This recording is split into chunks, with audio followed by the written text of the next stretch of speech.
Chicos, ¿qué entra en la prueba de mañana? Y lo que va después del peronismo, el Perón, todo el tiempo clásico. ¿Y de dónde puedo conseguir esa información?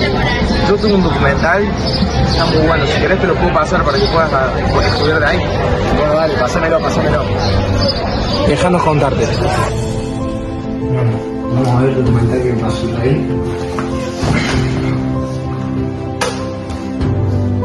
Para empezar a hablar sobre la época post-peronismo, más conocida como Revolución Libertadora, primero hay que remontar unos años atrás, a cuando Perón fue reelecto como presidente. Luego de un primer mandato bueno de Perón, en el cual mejoró la realidad de muchos argentinos de la clase obrera y consiguió mucha masa votante, fue reelecto, pero su segunda etapa bajo el mandato del país no fue tan buena como antes, sino que se empezaron a notar fallas, las cuales generaron un descontento entre las Fuerzas Armadas, las cuales eran antiperonistas, y se encargaron de tomar el poder y se pusieron como objetivo principal la desperonismo de la sociedad. Luego de despojar a Juan Domingo Perón de la presidencia de la nación, quien tomó este cargo sería Lonardi, pero 2 meses más tarde, en noviembre, a causa de las diferencias con los grupos antiperonistas más tradicionales, fue desplazado y el gobierno fue tomado por Pedro Eugenio Aramburu. Los sectores decididamente antiperonistas tomaron el poder y el objetivo que tenían era una desperonización de la sociedad argentina. Todos nos preguntamos, mientras tanto, ¿qué hacía Juan Domingo Perón? Él se encontraba exiliado, primero en Venezuela, luego en República Dominicana y desde 1960 que residía en España.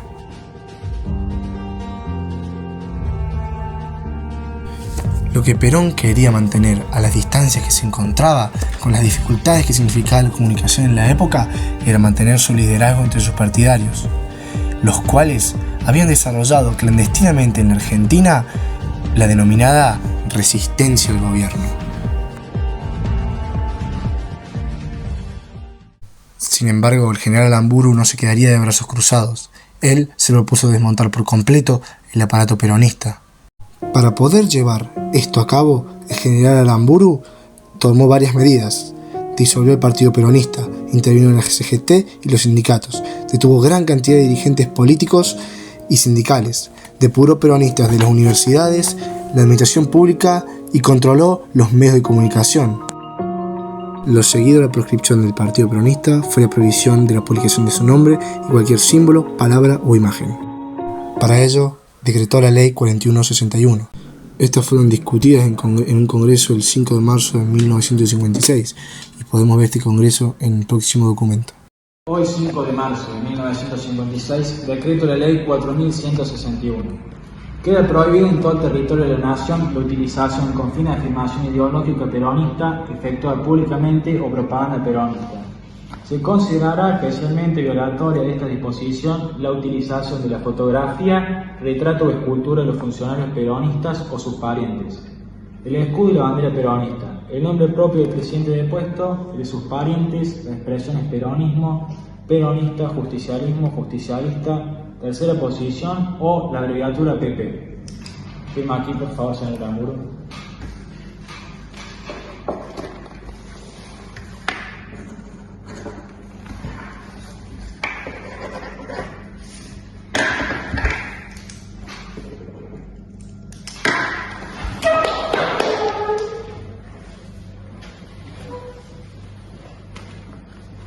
Sin embargo, la reacción del sector peronista era inminente, y esta no fue amigable.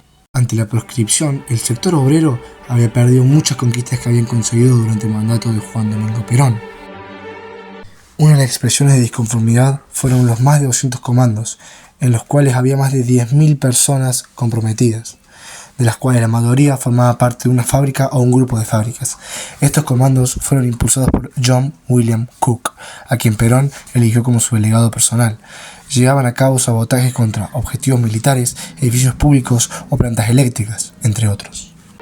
También, dentro de las vecindades o barrios, había comisiones, las cuales hacían vandalismo en la ciudad que dejaban rastros y registros de que querían la vuelta del presidente. De este modo quedó claro que la mayoría de la gente era peronista. Como fue mencionado antes, la gente se hacía expresar también de manera violenta, que una de estas situaciones fue el famoso levantamiento de Valle. Este aconteció un 9 de junio de 1956. En este intento de rebelión del sector peronista, un grupo de militares y civiles, con Juan José Valle y Raúl Tanco a la cabeza, intentaron ocupar la escuela mecánica del ejército.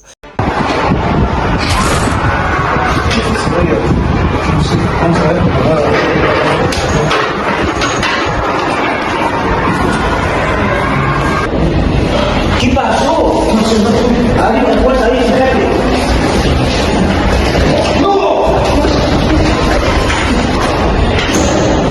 Mientras tanto, en Ciudad Autónoma y Provincia de Buenos Aires, así como en La Pampa, se realizaban acciones aisladas, esto con el objeto de crear las condiciones para el regreso de Perón al país. Sin embargo, luego de unas horas, el intento fracasó. Luego de este acontecimiento, el gobierno dictaminó una ley marcial, en la cual suspendía las garantías individuales dispuestas en la Constitución y la delegación de las facultades extraordinarias. Luego de esto se llevaron a cabo fusilamientos, entre ellos un grupo de obreros, sobre los que Walsh escribió en Operación Masacre. Luego de estos acontecimientos, la idea de una lucha armada fue abandonada. La mayoría de los grupos se dedicaron a reorganizar los sindicatos. Estos, con la normalización de algunos gremios en 1957, conformaron la Comisión Intersindical, la cual tenía como uno de sus objetivos presionar al gobierno para que hiciera elecciones libres en los sindicatos y liberara a los líderes sindicales, y así se restableciera el funcionamiento de la CGT. En septiembre de 1957, Alberto Patrón Laplacete, quien era el interventor de la CGT, convocó un congreso para normalizarla. En este congreso quedó claro que la mayoría de los sindicatos tenían afiliación peronista. Los sindicatos antiperonistas se retiraron y los 62 sindicatos que quedaron formaron las 62 organizaciones, siendo los sindicatos la única institución legal que tuvo el peronismo durante la resistencia. Sin embargo, esto todavía no era una democracia, sino una democracia a medias, porque el partido peronista todavía no podía presentar candidatos y seguía estando proscripto y excluido en la sociedad. Esto puede quedar demostrado en el plan Conintes, el cual podemos ver que durante una partida de pool fue presentado por uno de los militares. Bueno, muchachos, tenemos que hablar de algo que está pasando ahora. No puede ser que con todas estas personas que tenemos, con todos estos movimientos, todas estas huelgas, no hagamos nada. Está bien que con Perón nos están diciendo todas nuestras cosas, pero no podemos dejar esto así. Vamos a tener que empezar a reprimirnos. ¿Qué piensan ustedes? Está en lo correcto.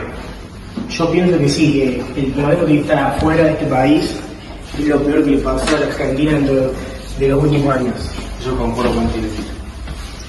Por eso, junto con otros altos miembros de las Fuerzas Armadas, pensé el siguiente.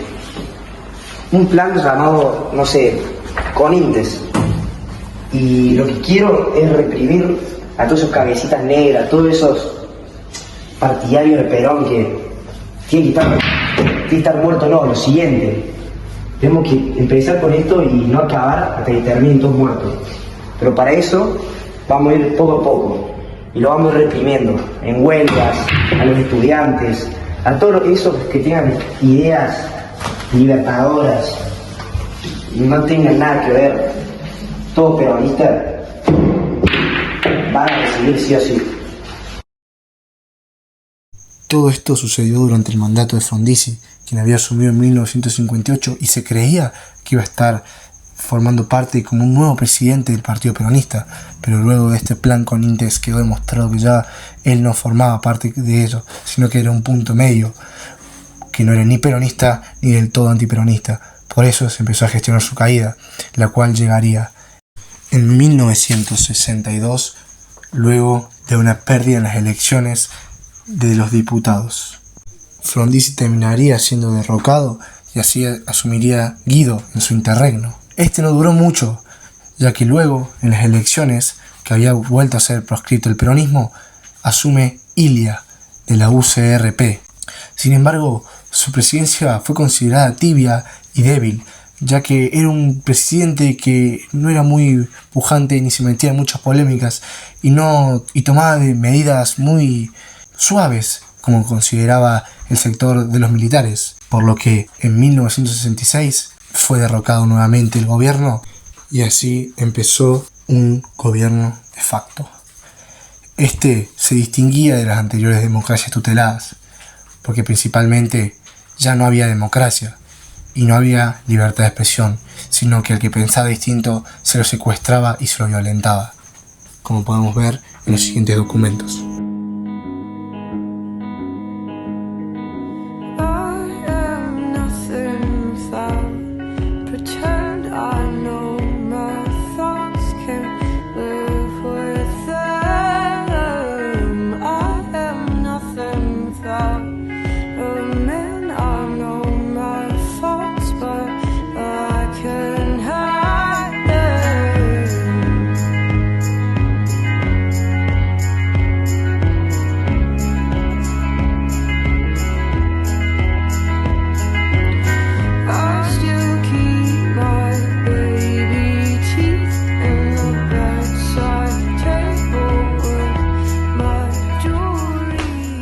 Ya terminé el documental, estaba largo, pero ya estoy listo para la prueba. Nacho, ¿cómo te fue a vos en la prueba de historia? Y la verdad que bastante bien. ¿Sí? Y la verdad que yo creo que si toca una prueba, estoy. ¿Vos, María? No, yo con el documental que me dijiste que vea, la verdad que me re defiendo, así que me fue bastante bien. Gracias por ver.